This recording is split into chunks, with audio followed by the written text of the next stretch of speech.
This is a wild story, isn't it? Debbie Stevens is out of a job and out of a kidney. You hate me so much and I'm so despicable to you, then give me my kidney back. Go give me my kidney back. The divorced mother of two agreed to donate a kidney to save her boss's life. But instead of thanking her, she was fired from her job after the donation. Debbie first met her employer, Jackie Bruscher, when she worked at the Atlantic Auto Group, a car dealership in New York. She left the job in 2010, but when she heard that Bruscher was in need of a kidney transplant, she offered to be her donor. It's just part of who I am.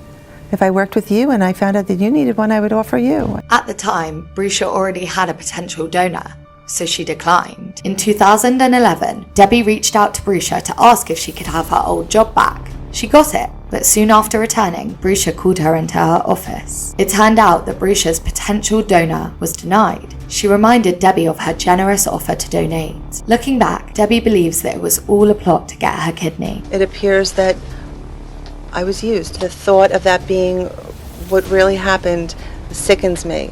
It's a very surreal thought, but I can't help but feel that way now that I've put it down on paper and read my own timeline. Debbie wasn't a direct match for Bruscher, but she could still help. The way the National Kidney Registry works is that if Stevens decided to donate her kidney to somebody else on Bruscher's behalf, her boss would move up on the list. In August 2011, Debbie underwent the surgery to donate her kidney. The procedure was successful, and her kidney was given to a patient in St. Louis, Missouri. As a result, Bruscher received a kidney from San Francisco. Unfortunately, Debbie experienced complications from the surgery. She had trouble controlling her bladder and couldn't lift heavy weights. You know, the crazy thing is that I actually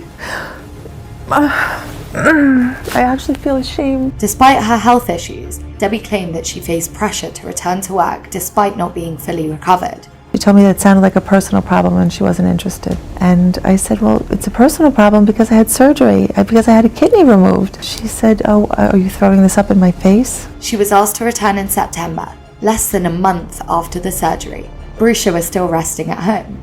And once Bruscher returned as well, she completely turned on Debbie. As soon as she came back to work after her recovery, she turned demonic, yelling at me all day, every day, picking on me, scolding me, belittling me, berating me in front of business associates. Debbie tried to complain and was met with backlash. She was demoted and transferred to a dealership 50 miles from her home. Her office and overtime were taken away, and eventually she was fired. Debbie filed a lawsuit with the Human Rights Commission. She believed that Bruscher groomed her to be her donor and discarded her once she had served her purpose. She portrays this as the ultimate betrayal, arguing her boss used her, then turned around and fired her.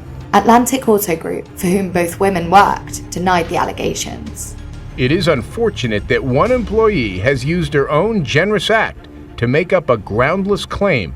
Atlantic Auto treated her appropriately and acted honorably and fairly at every turn. I will always be very grateful that she gave me a kidney. I have nothing bad to say about her.